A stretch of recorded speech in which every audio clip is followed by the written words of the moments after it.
여러분, 이 말이 얼마나 잔인하게 들리는지 저도 잘 압니다. 자식 의지하지 마세요. 노후 망가집니다. 댓글로 욕하실 분들도 계실 겁니다. 자식 없는 사람이 하는 소리야. 요즘 세상 각박하게 만드네. 하지만 이 말은 경고입니다. 그리고 이미 수많은 어르신들이 눈물로 증명한 현실입니다. 영상을 끝까지 시청하시면 자식을 왜 의지하면 노후를 망치는지 아실 겁니다. 저는 지난 10년간 복지관과 요양원에서 수백 명의 어르신들을 만났습니다. 그분들이 가장 많이 하시는 말씀 아십니까? 내가 좀 더 일찍 알았더라면 자식한테 기대지 말걸. 젊을 땐 이렇게 생각합니다. 우리 애는 절대 안 그래. 나는 자식 복이 있어. 내가 이렇게 헌신했는데 설마. 그런데요, 노후가 되면 사람보다 환경이 먼저 변합니다. 그리고 그 변화는 부모의 예상보다 훨씬 잔인합니다. 오늘 이 영상 30분이 좀 깁니다. 하지만 이 30분이 여러분의 노후 30년을 바꿀 수 있습니다. 이 영상은 자식을 미워하라는 영상이 아닙니다. 노후를 지키기 위해 정신 차리자는 영상입니다. 끝까지 보시고 꼭 메모하시길 바랍니다. 70대 김모 어르신은 평생 공장 다니며 자식 둘 키웠습니다. 아들은 서울로 보내 대학 졸업시켰고 딸은 결혼 자금까지 보탰습니다.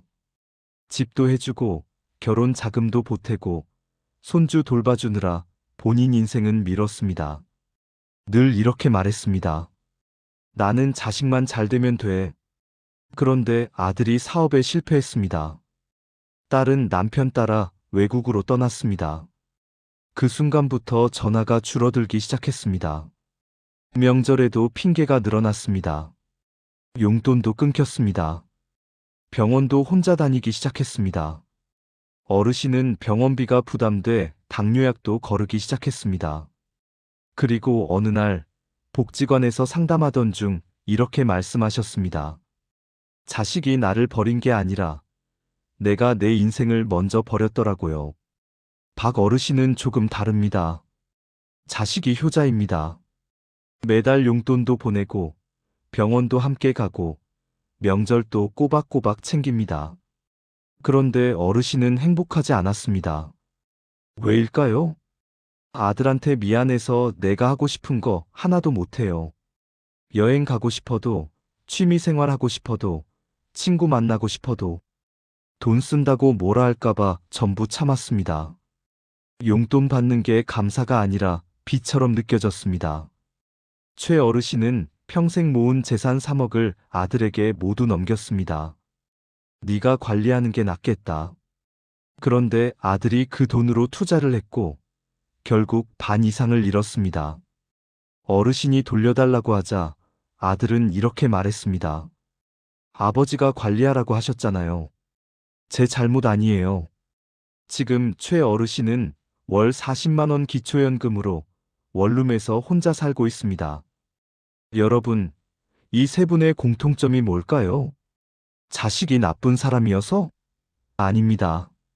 자식도 자기 인생이 있기 때문입니다. 자식은 나쁜 사람이 아니라도 부모를 평생 책임질 수 없는 구조에 살고 있습니다. 맞벌이 필수. 요즘 젊은 부부는 둘 다 일해야 겨우 생활이 됩니다. 부모 모실 시간적 여유가 없습니다. 주택대출. 집 한 채 사려면 3억, 5억은 기본입니다. 30년 대출 갚느라 숨이 막힙니다. 자녀 양육비. 요즘 아이 하나 키우는데 드는 돈 3억이 넘는다고 합니다.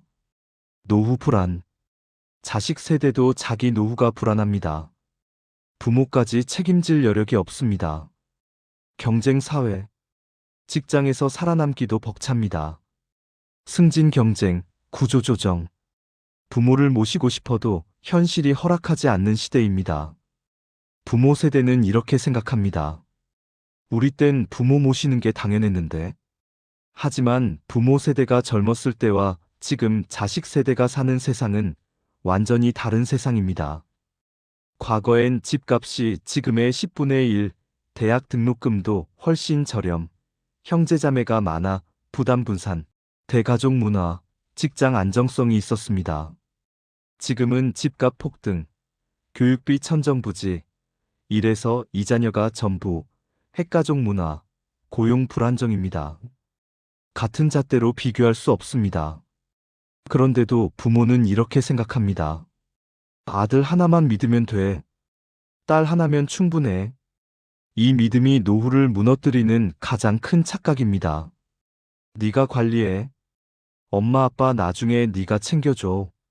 이 말 한마디로 노후 자산이 순식간에 내 손을 떠납니다. 그리고 문제는 그때부터 시작됩니다. 재산을 아들에게 줬는데 며느리가 싫어합니다. 시부모님 돈으로 산 집인데 왜 우리 집이라고 하세요? 재산을 딸에게 줬는데 사위가 불편해합니다.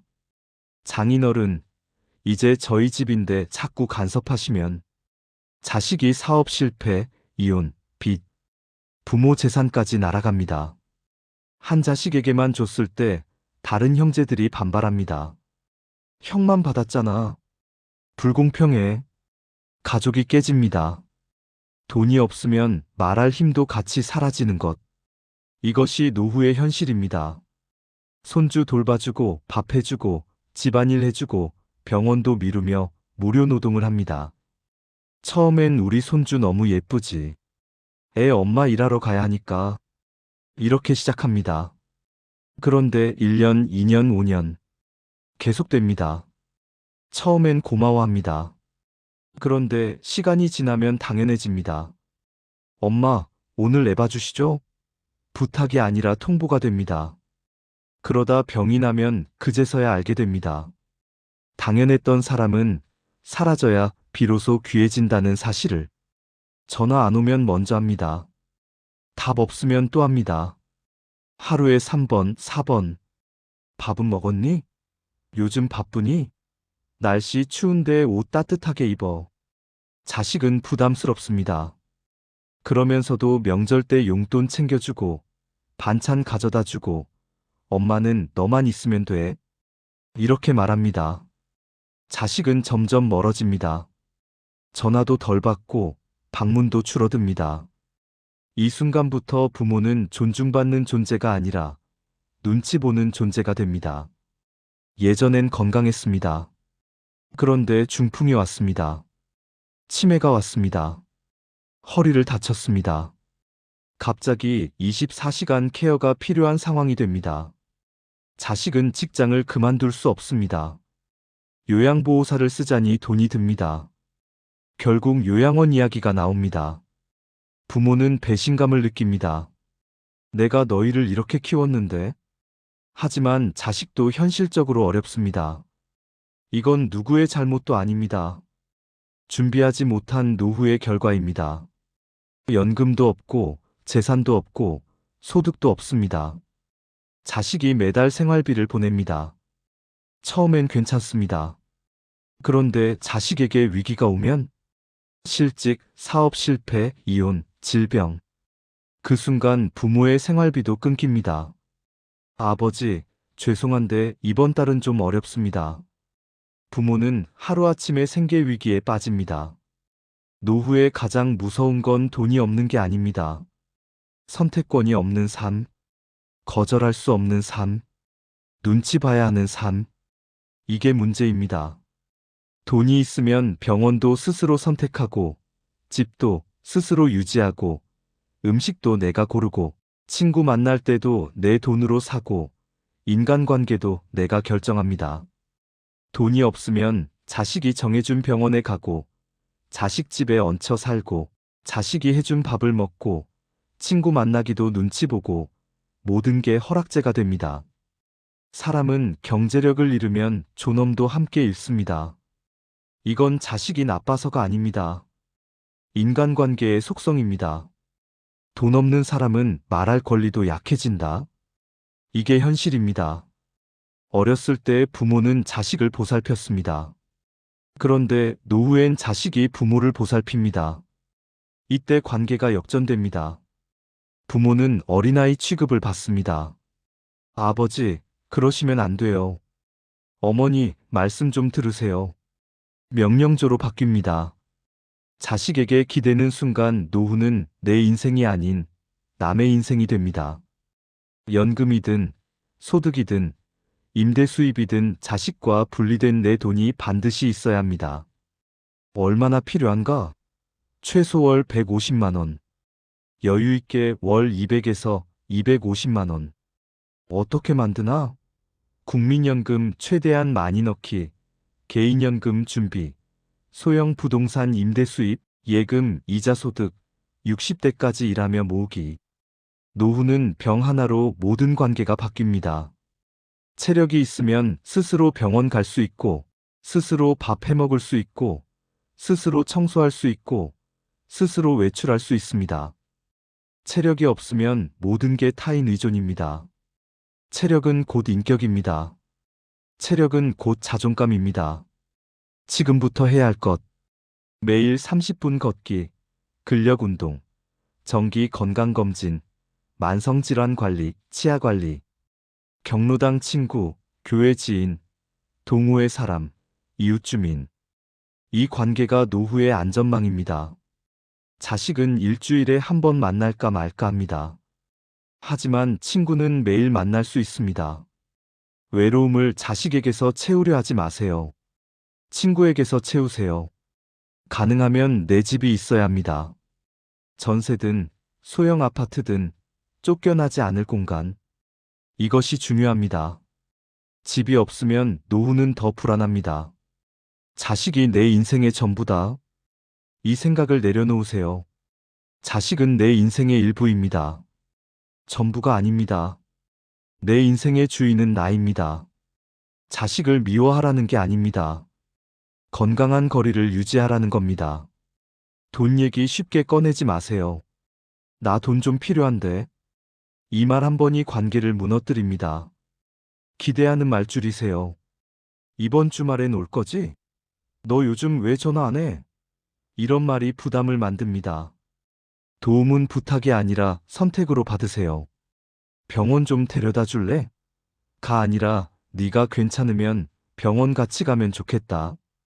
미안하다는 말보다 고맙다는 말을 많이 하세요. 미안해. 또 폐 끼쳐서가 아니라 고마워.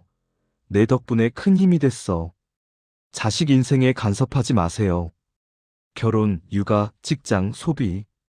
조언은 요청받을 때만 하세요.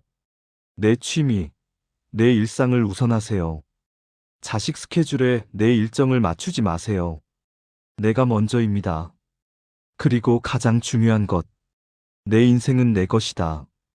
이 생각을 절대 내려놓지 마세요. 여러분, 자식은 부모의 인생을 대신 살아주지 않습니다. 대신 부모의 인생을 존중해 줄 수는 있습니다. 그 존중은 부모가 스스로 살아갈 때만 지켜집니다.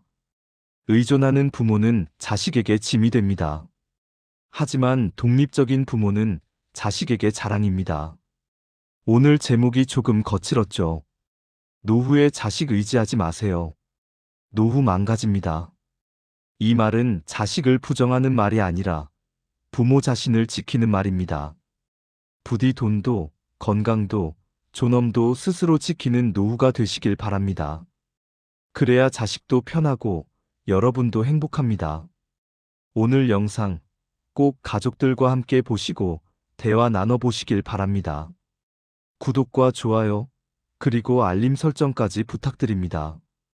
여러분의 존엄한 노후를 응원합니다. 감사합니다.